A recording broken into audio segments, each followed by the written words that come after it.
नमस्कार दोस्तों, एक बार फिर आपका स्वागत है आपके अपने YouTube चैनल अध्यात्म टीवी पर। आज जानिए यमराज और नाचिकेता का संवाद, जाने जीवन मृत्यु का पूरा रहस्य। कठ उपनिषद के अनुसार मृत्यु का रहस्य। नचिकेता एक छोटा बालक था। उसके पिता ने एक यज्ञ करने की शपथ ली थी।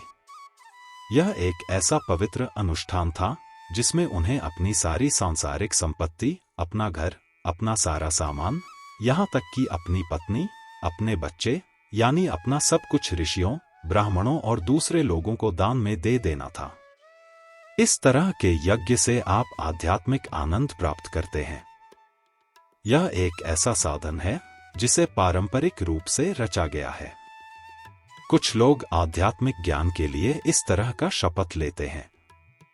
नचिकेता के पिता ने यह शपथ ली और उन्होंने अपनी सभी बीमार गायें, बेकार संपत्ति और जिन चीजों की उन्हें जरूरत नहीं थी, जो किसी न किसी रूप में उनके लिए बोझ थीं, वे सब दान में दे डाली। उन्होंने खूब दिखावा किया, मगर जिन चीजों की उन्हें वाकई जरूरत थी, जैसे अपनी दोनों पत्नियों और बच्चे को, उनको उन्होंने अपने पास ही रखा। नचिकेता को यह सब देखकर बहुत दुख हुआ। उसने देखा कि उसके पिता ने ईमानदारी नहीं दिखाई। उसके पिता ने शपथ ली थी कि वह सब कुछ दान करके आध्यात्मिक आनंद प्राप्त करेंगे, मगर उन्होंने चालाकी की। नचिकेता अपने पिता के पास गया और इस बारे में उनसे बात करने लगा। उसकी उम्र उस समय सिर्फ 5 साल की थी, मगर उसमें असाधारण समझदारी थी। नचिकेता ने अपने पिता से कहा, आपने ठीक नहीं किया। अगर आप सब कुछ देना नहीं चाहते थे, तो आपको यह शपथ नहीं लेनी चाहिए थी। एक बार शपथ लेने के बाद आपको सब कुछ दे देना चाहिए। मुझे बताइए कि आप मुझे किसको दान करने वाले हैं। उसके पिता क्रोधित हो गए और बोले, मैं तुम्हें यम को देने वाला हूं। यम मृत्यु के देवता होते हैं। बालक ने अपने पिता की बात को बहुत गंभीरता से लिया और यम के पास जाने के लिए तैयार होने लगा। फिर वह यम के पास चला गया। यम उस समय यमलोक में नहीं थे। वह घूमने गए हुए थे। उन्हें घर घर जाना पड़ता है, तो वह घूमने गए हुए थे। नचिकेता पूरे 3 दिन तक इंतजार करता रहा। एक छोटा सा बालक भोजन पानी के बिना यम के द्वार पर इंतजार करता रहा। 3 दिन बाद जब यमराज आए तो उन्होंने इस धीरज भरी प्रतीक्षा से प्रसन्न होकर नचिकेता से 3 वरदान मांगने को कहा। नचिकेता ने पहले वरदान में कहा कि जब वह घर वापस पहुंचे तो उसके पिता उसे स्वीकार करें एवं उसके पिता का क्रोध शांत हो। दूसरे वरदान में नचिकेता ने जानना चाहा कि क्या देवी देवता स्वर्ग में अजर एवं अमर रहते हैं और निर्भय होकर विचरण करते हैं। तब यमराज ने नचिकेता को अग्नि ज्ञान दिया, जिसे नचिकेताग्नि भी कहते हैं। तीसरे वरदान में नचिकेता ने पूछा कि हे यमराज, सुना है कि आत्मा अजर अमर है। मृत्यु एवं जीवन का चक्र चलता रहता है, लेकिन आत्मा न कभी जन्म लेती है और न ही कभी मरती है। नचिकेता ने पूछा कि इस मृत्यु एवं जन्म का रहस्य क्या है? क्या इस चक्र से बाहर आने का कोई उपाय है? तब यमराज ने कहा कि यह प्रश्न मत पूछो। मैं तुम्हें अपार धन, संपदा, राज्य इत्यादि इस प्रश्न के बदले दे दूंगा। लेकिन नचिकेता अडिग रहे और तब यमराज ने नचिकेता को आत्मज्ञान दिया।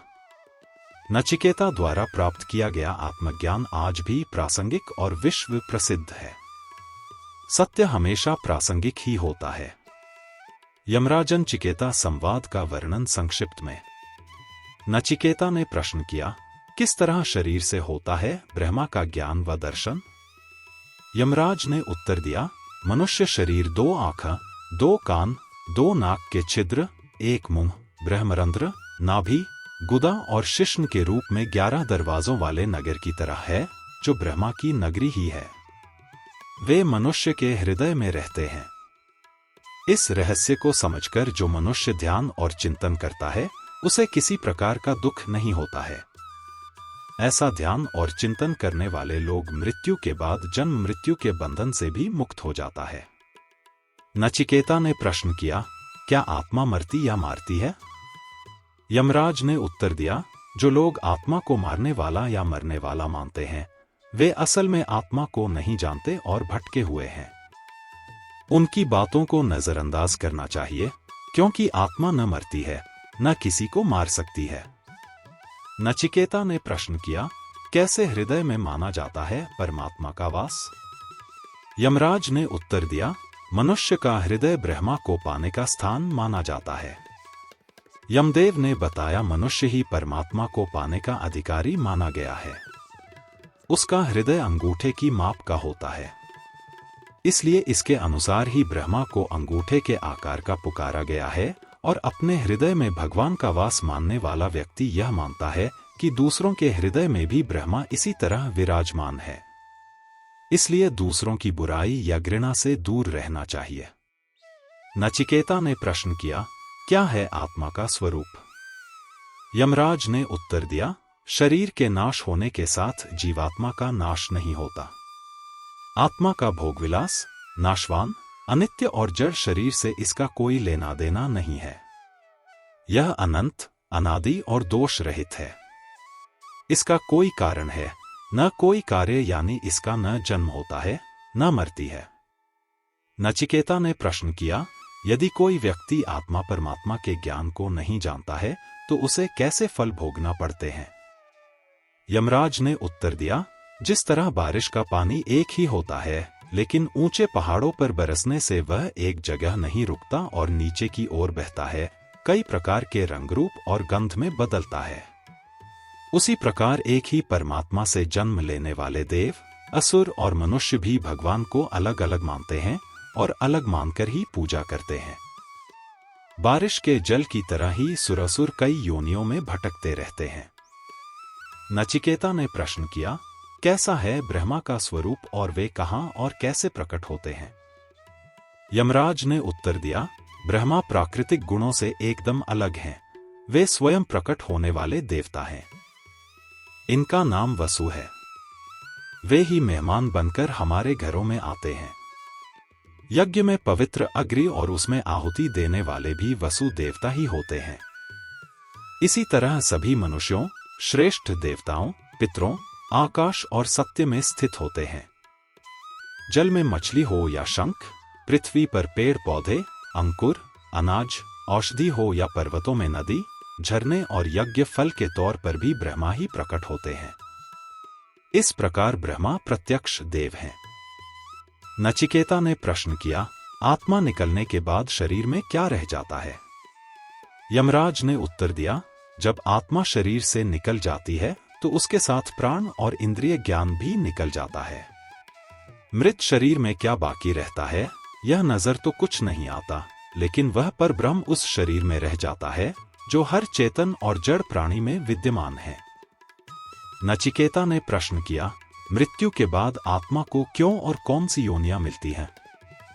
यमराज ने उत्तर दिया, यमदेव के अनुसार अच्छे और बुरे कामों और शास्त्र, गुरु, संगति, शिक्षा और व्यापार के माध्यम से देखी सुनी बातों के आधार पर पाप पुण्य होते हैं।